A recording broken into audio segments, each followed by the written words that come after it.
execute that time bomb, shut down the entire network.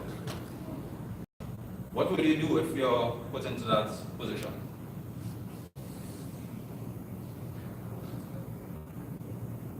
Remember, we're not talking about just firewalls and antivirus and everything that people would associate with security. They would look at the CISO, the security officer, the IT manager, and say, hey, is your stuff under control? What sort of nonsense is this? Okay, and you need to give an answer. Those are real life scenarios.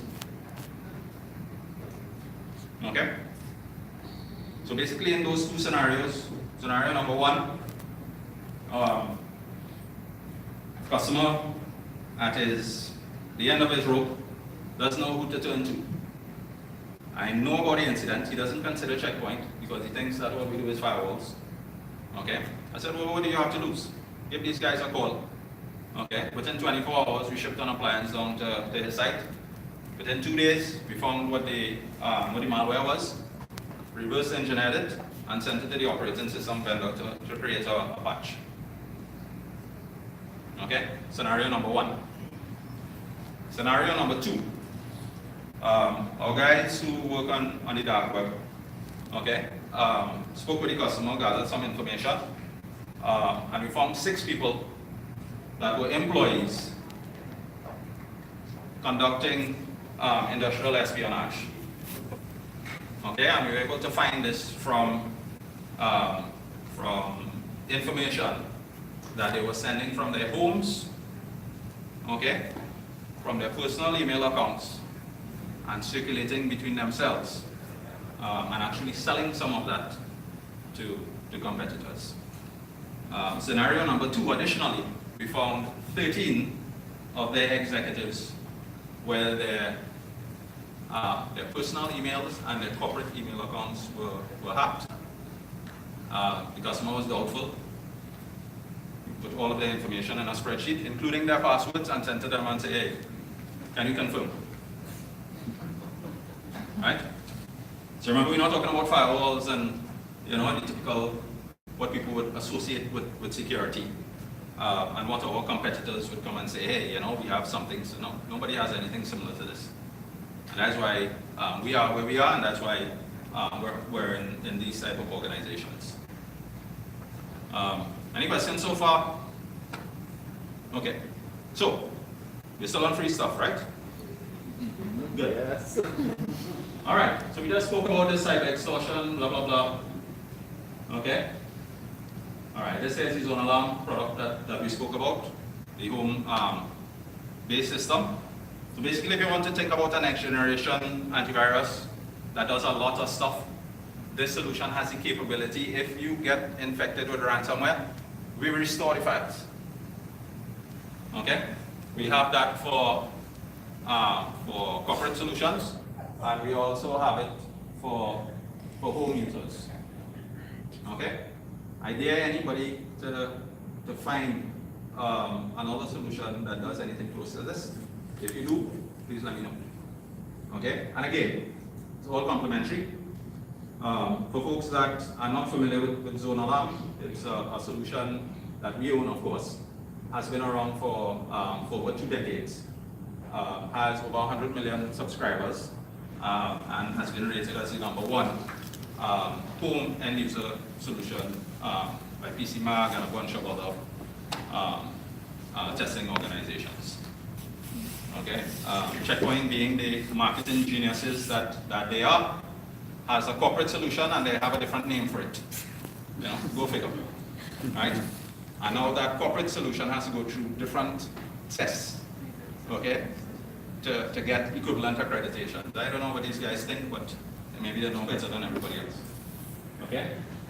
Good. So, if it detects ransomware, you're going to get ransomware detected and ransomware restored. If anybody's interested, I have some live ransomware, not on my PC, all right? Although I've executed 69 different versions of ransomware on my laptop. I'll show you some evidence of that in a little bit. I have some ransomware in a contained environment in the cloud. I can execute it and show you how this works if anybody's interested. Okay? Again, this is the stuff that you'll be getting. And for the doomsday scenario. Okay, more free stuff. Okay, when does it end? Okay, if anybody is on that attack, I'm not talking about a little virus outbreak or anything that you can handle yourself, right? These guys are like, you know, $15,000, $20,000 a day sort of rates. Yeah. Contact me. Okay, that's my email address there. Caribbean.checkpoint.com, arkisun@checkpoint.com. And I will immediately put you in touch with these guys. If you call this number, okay, more likely than not, they're going to capture some information and send you a purchase order. Okay. Funnel it through me, and I will give you the courtesy of a one-off call, okay, to help you through that difficult scenario. Okay. Again, why are we giving away all of this free stuff? All right, I don't know, maybe because I like Suriname. Okay, it's all business development, of course. Okay, and for us to demonstrate our capability. For our customers, we offer very white glove service. Okay, I have only been in a sales role for the beginning of this year. Okay, and I'm doing things a little differently across the region. Like I said, prior to that, I was in the engineering side, so I may be the worst salesperson in the world, giving away all of this stuff. It is with the intention of generating interest, raising brand awareness, of course, and contributing back to into the environment that, you know, frankly, we're making a lot of money in the region. Okay? All right, great. I think that's the end of free stuff. Right. Okay, any questions so far? This is the email address there, Caribbean@checkpoint.com or arkisun@checkpoint.com. Again, to get these, the stuff that I mentioned, you need to exchange contacts and we'll take it from there. Well, actually, no, that's not the end of it. So for corporate entities, I mentioned the security assessment valued at about $25,000 US. Okay. An example. This here is from a customer that we did last week. Okay. Sanitized customer information is in there. We got the customer's permission to use it. Okay. But we took out all of their personal info. Okay. For this particular customer, and I'm not getting too much into the nuts and bolts. Okay. How it's done. I'm just going to present some results quickly. Basically, this solution, if anyone is familiar with a vulnerability scan or penetration test or any one of these other type activities, I mean, I've been doing them for quite a while. Part of my job and my team's job was to conduct these sort of penetration tests and ethical hacking, if you want to call it that. Okay, a report can vary anywhere between 100 to 900 pages. Okay, I have stuff that if you start to try and address them today, you may not finish in about 5 years. Okay? What our results output are only known exploits. So exploits and compromises on your network that we are 100% sure has happened. So for this particular customer, there are 287 computers infected with bots. Okay? Although they had, what they thought was a world-class endpoint security solution, antivirus, whatever you call it. Okay?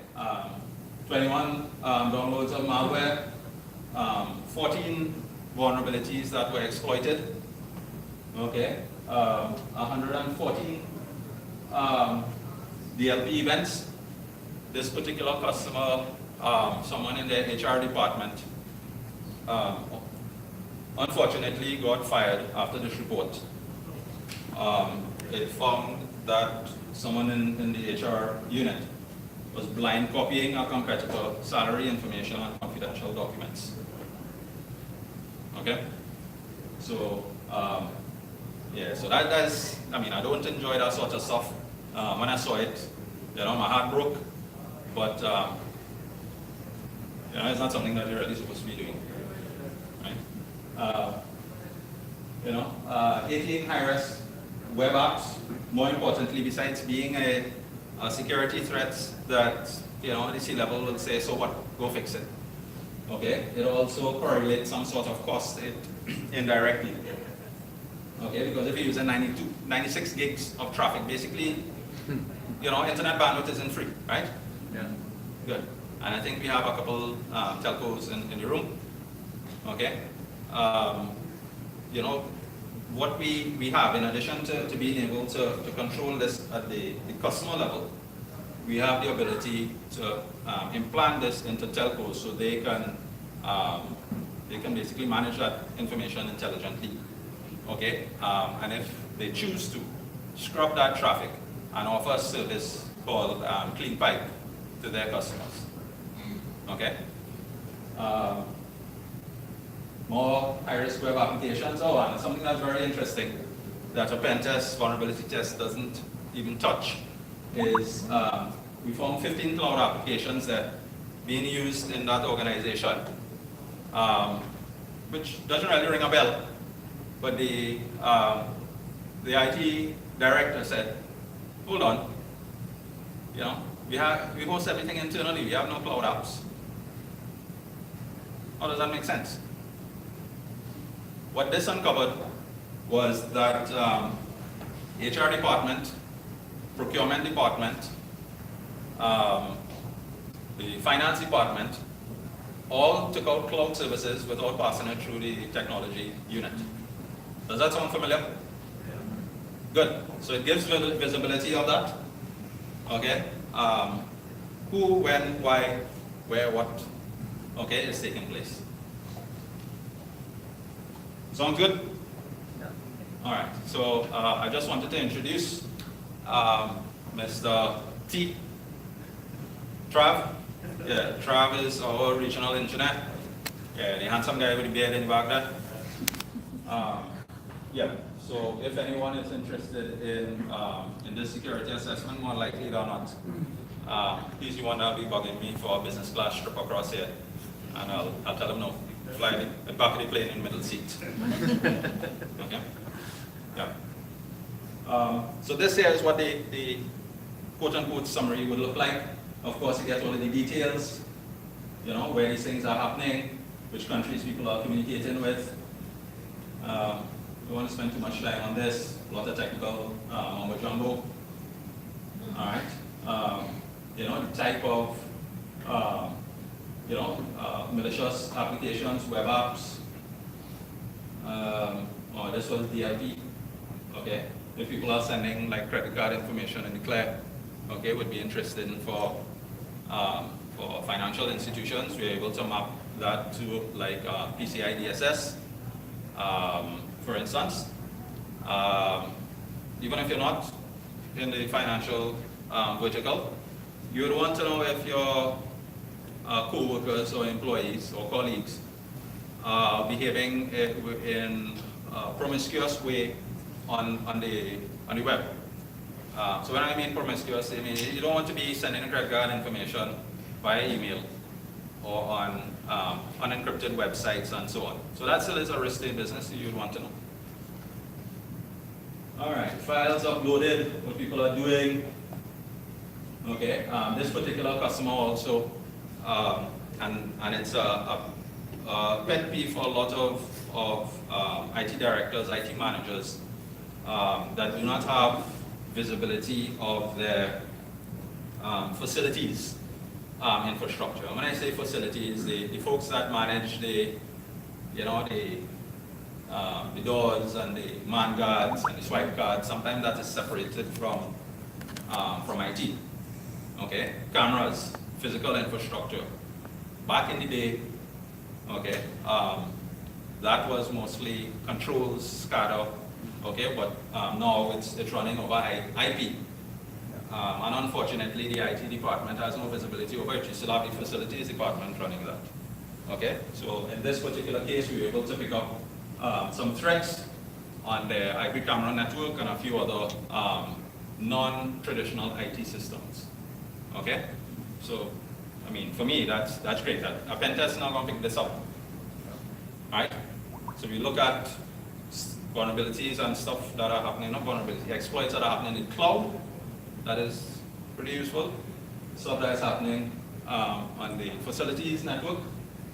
And best of all, mobile threats. So in this particular case, okay, we found people doing a bunch of stuff, naughty stuff on the network. Okay? So I think it's a beautiful report. It's a beautiful exercise. It's going to cost me a lot of money to get it done. Okay? But again, because we love Suriname so much, okay, we're going to engage with customers, corporate organizations, to demonstrate our capability and present a case to assist you managing your risk. Okay? So we haven't spoken about trying to sell you anything as yet, right? We're just trying to help you, okay? Position yourself, okay? And of course, make intelligible business cases to your superiors. How difficult it is to go and ask for more stuff. Ask you, you probably want more toys. What's the value in the stuff that you're buying? Have you demonstrated any value in the stuff that you bought so far? Why you want more? Is that familiar? Good. So that should fix it, right? Cool. So that's what we're here for. We're not here to try and shove anything down your throat forcefully. Okay, we want to have a true partnership.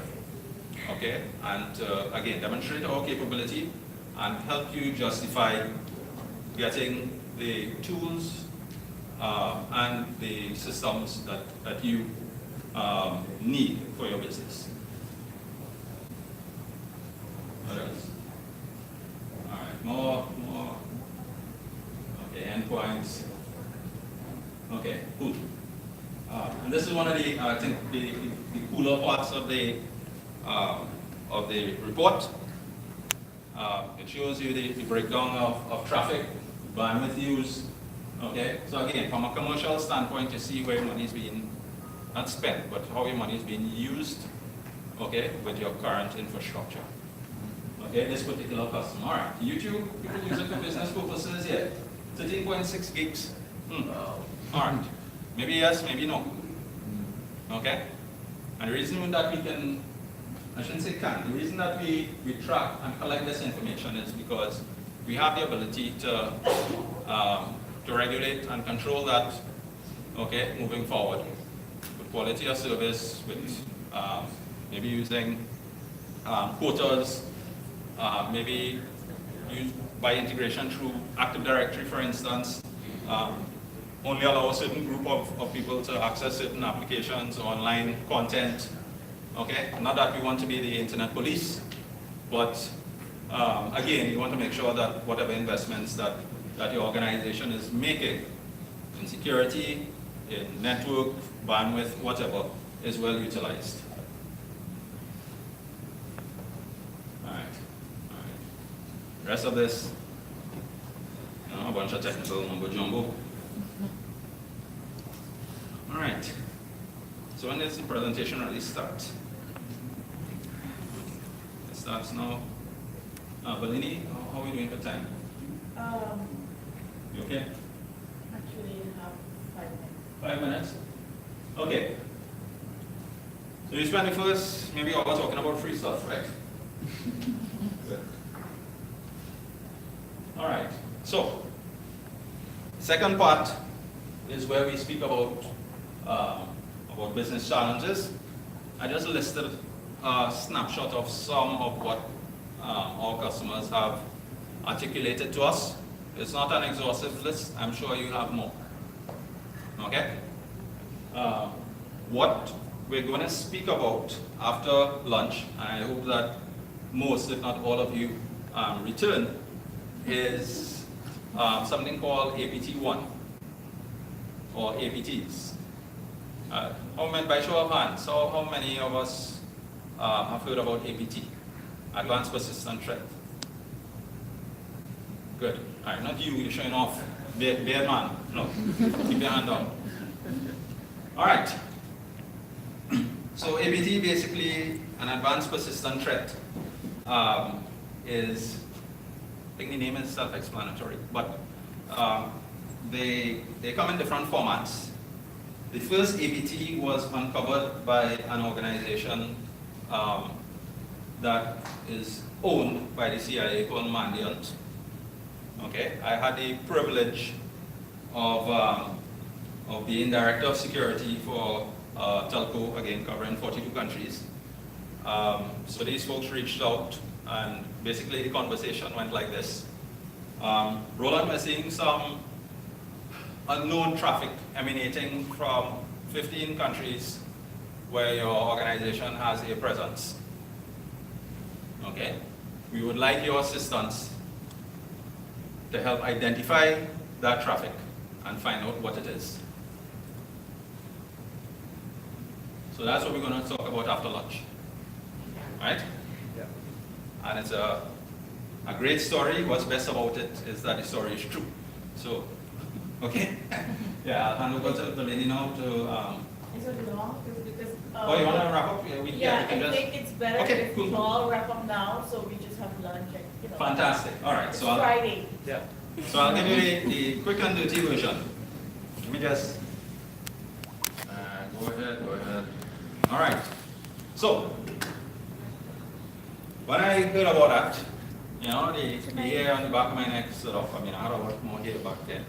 But I said, okay.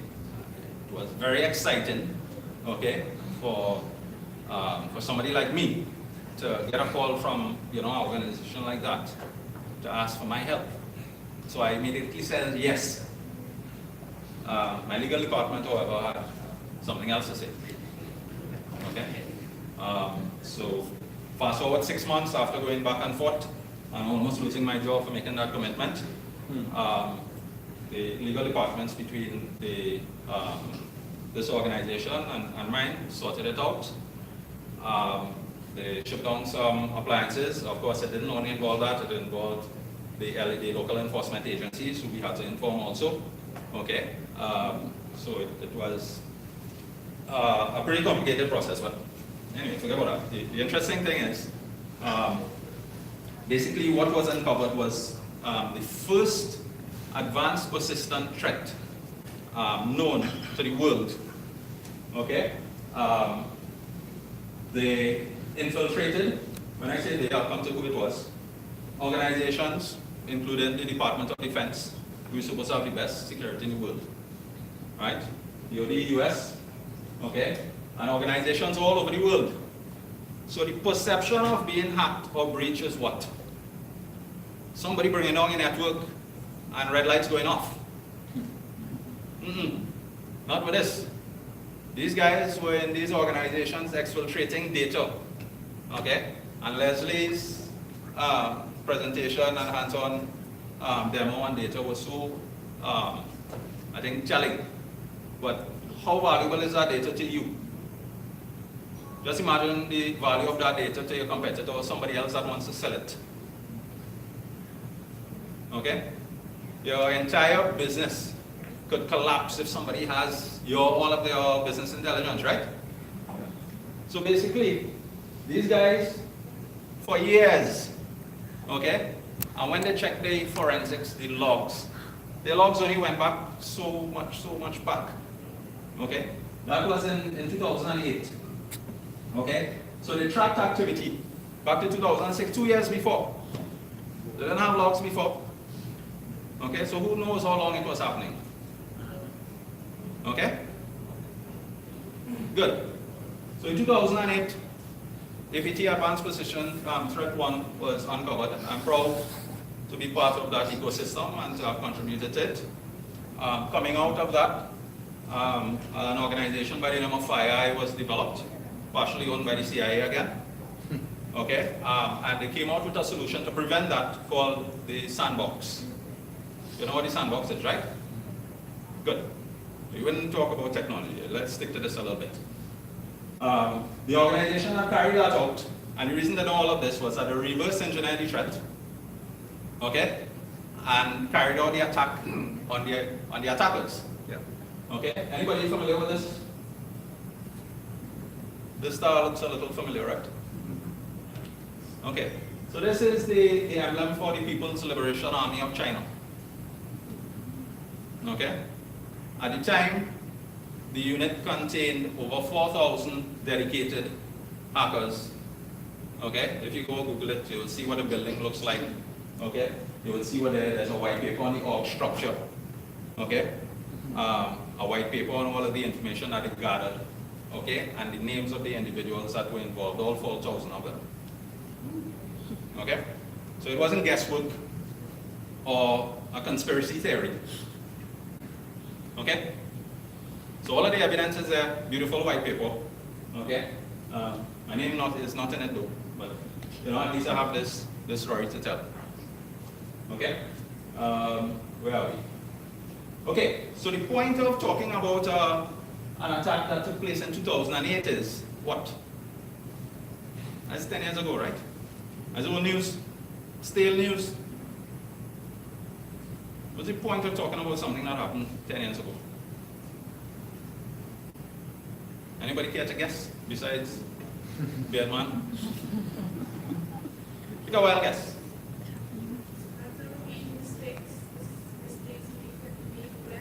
Okay, good, good. Anyone else? Well, we're always late with detection, so it's happening again as we speak. Well, there's been several iterations of APTs along the years, okay, one as late as last month. But the frustrating thing is that 10 years later, people are still not protected against it. Which, I mean, that's why I lost most of my hair. So, when the discussions that I have with customers are about firewalls and a bunch of technology that cannot protect you against that, okay? And it's even more frustrating because the people in the industry that are supposed to be helping customers as partners are not helping. What they're doing is they're just trying to sell customers old technology that cannot protect them. And it drives me nuts. Okay? So, you know, when I've met with our competition, I've been trying to tell them, hey, you know, if you have something to address these major threats, you know, let's move the discussion away from all of this firewall and nonsense that really, okay? Yes, you need a firewall just as you need an antivirus, but it's not going to protect you against these sort of things, right? So our own assessment is that we've classified, and this is like checkpoint specific stuff, we've classified threats into the 5 generations, okay?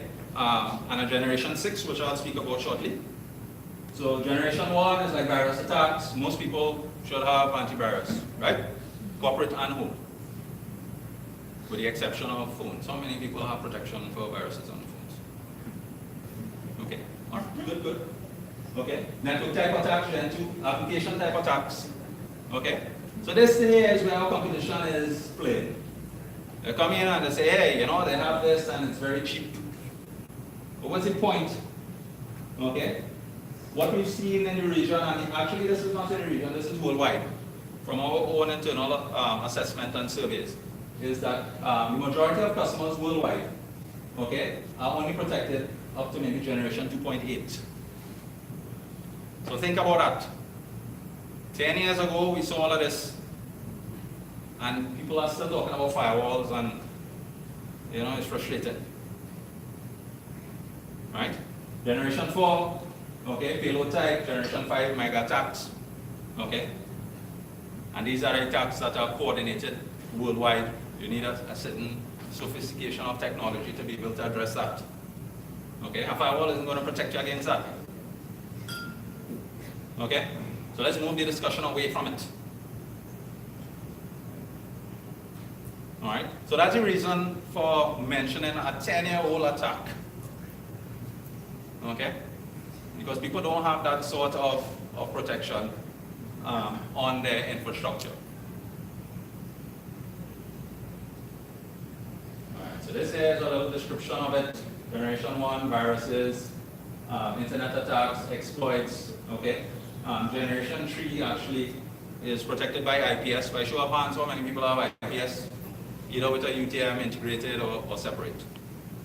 Some, most, right? Good. So even if you don't have IPS, then you're boss, right? You're not being protected against generation 3 stuff. Right? Good.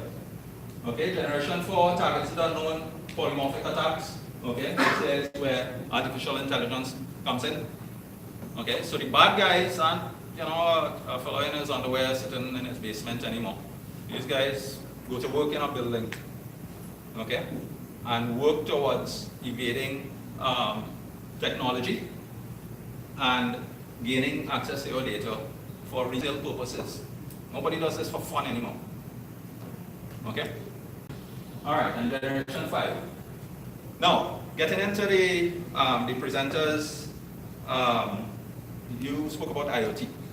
Okay? So most of these things here, okay, if you have IoT in your environment and you're stuck at generation 2.8 or generation 3, then IoT is at risk. And if your business is dependent on that sort of, or on those sort of devices, then you need to understand where you sit and you need to understand the risk to your organization. And that's where we come in, okay, to speak about risk, okay, and put a dollar value to that to help you justify to your executives why you need certain things, okay. So the next generation, generation 6, is nanotechnology. So pretty soon, hopefully by this quarter or next quarter, we should have a first of its kind solution, nano agents that protect IoT devices. Okay? Yeah. So, we're still here, and we're going up to generation 6. All right. Why did that come up again? All right. Yeah, this is some information.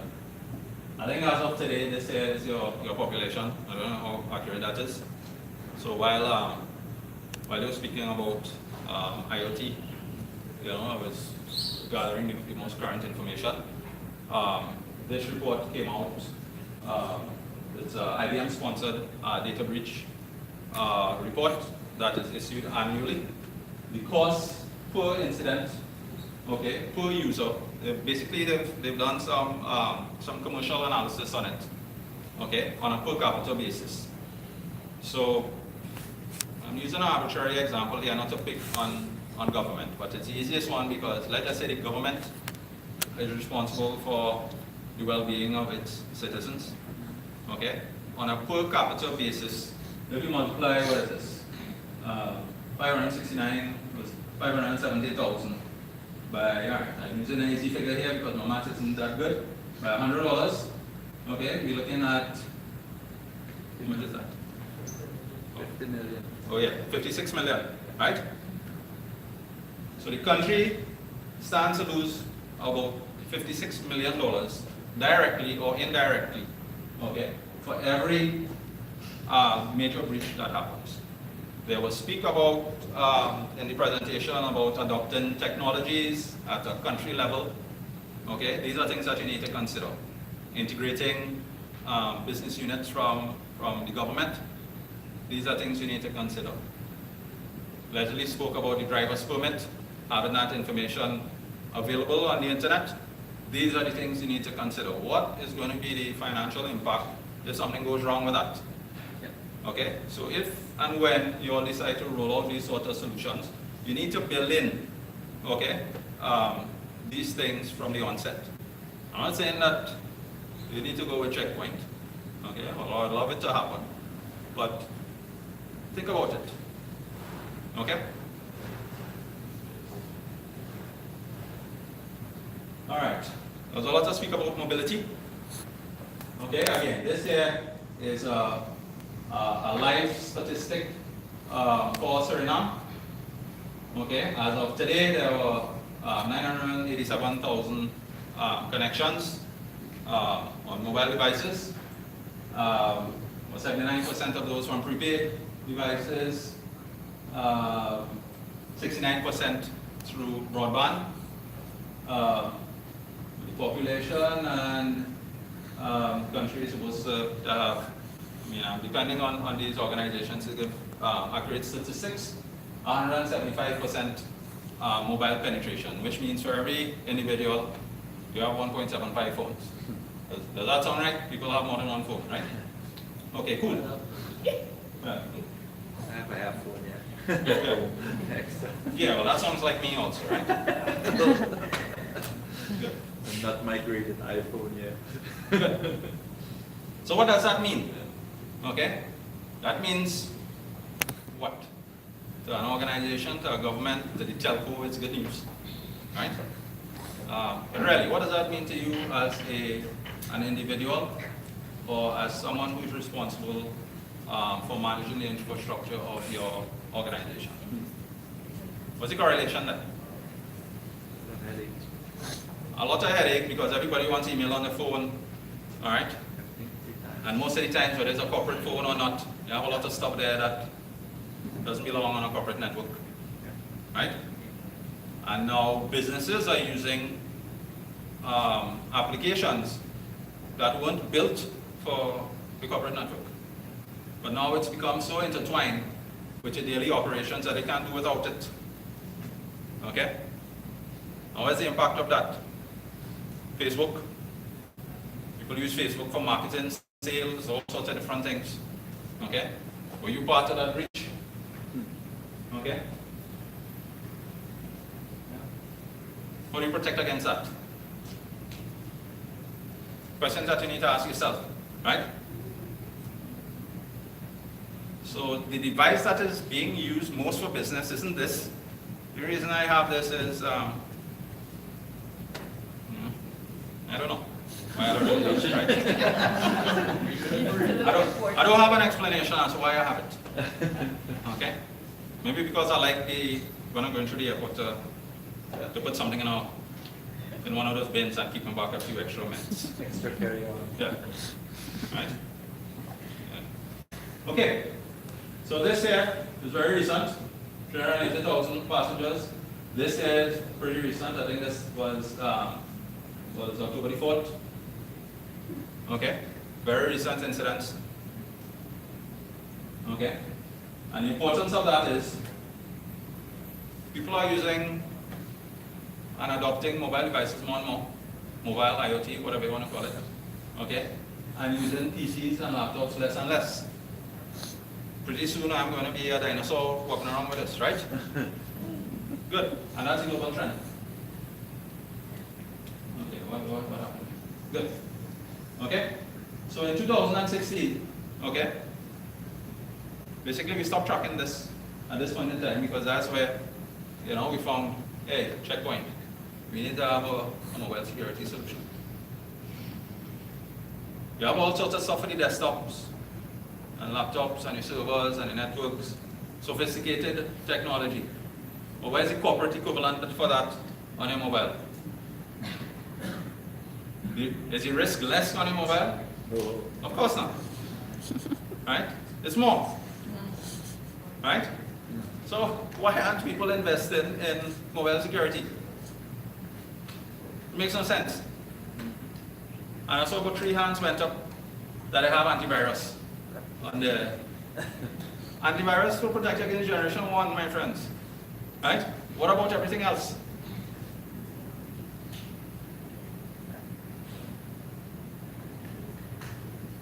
Right?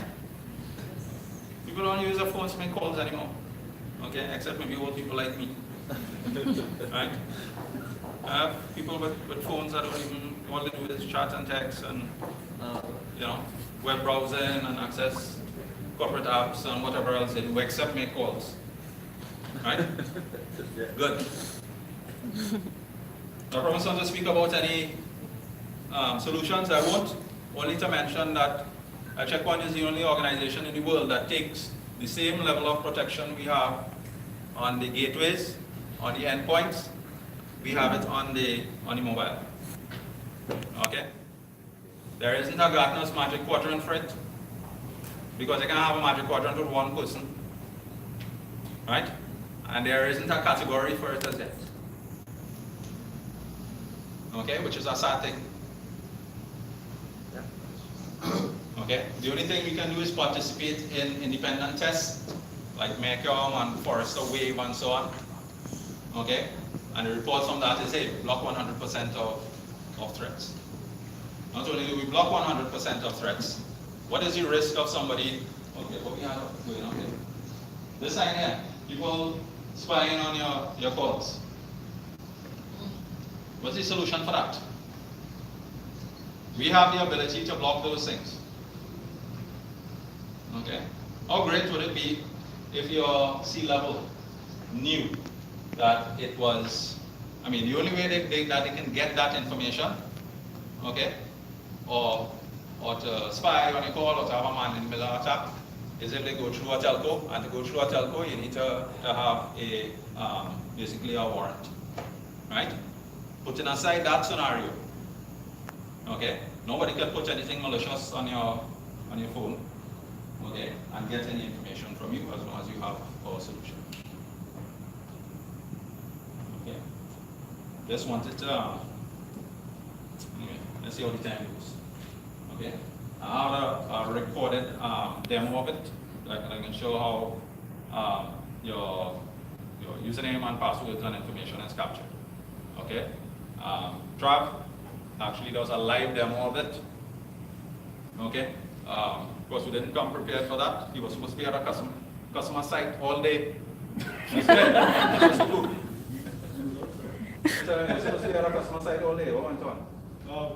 Right? What's off it? Yeah. Engineer slacking off again, right? Yeah. Yeah, so, Roland, not much time. alright, cool. Alright, so moving on, blah, blah, blah. Alright, what else do we have here? Alright, so anybody interested in investing their time in, I shouldn't say in malicious activities, but in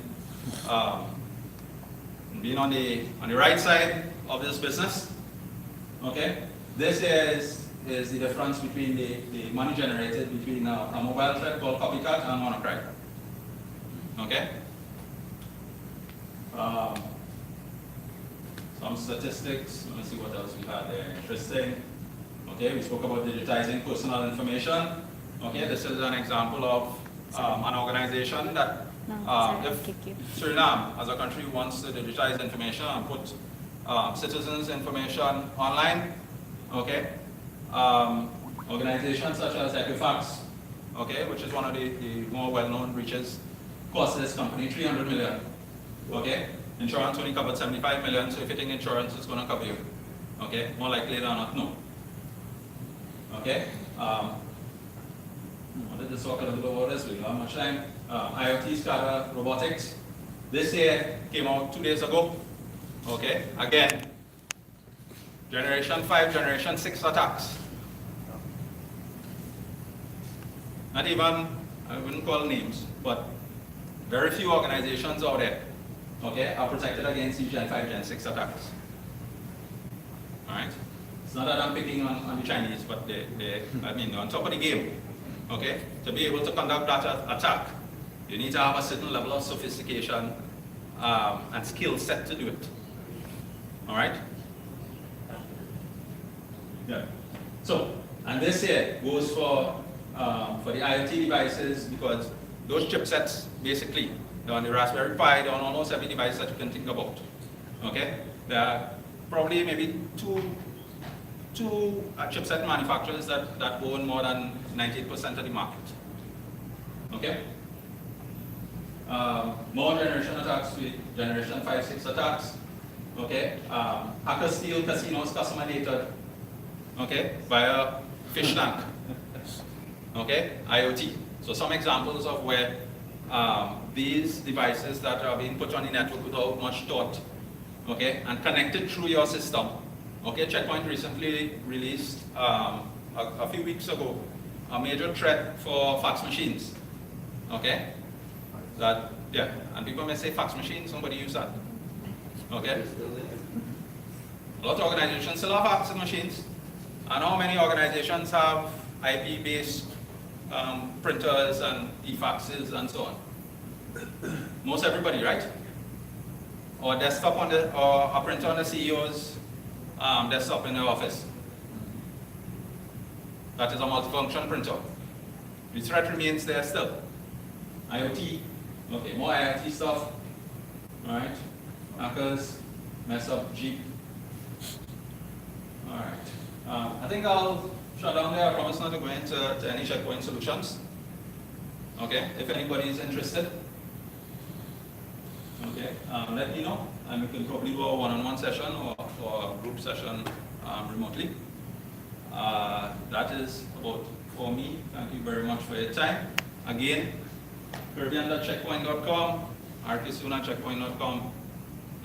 Please send your contact information to get all of your free stuff. Okay? Thanks very much.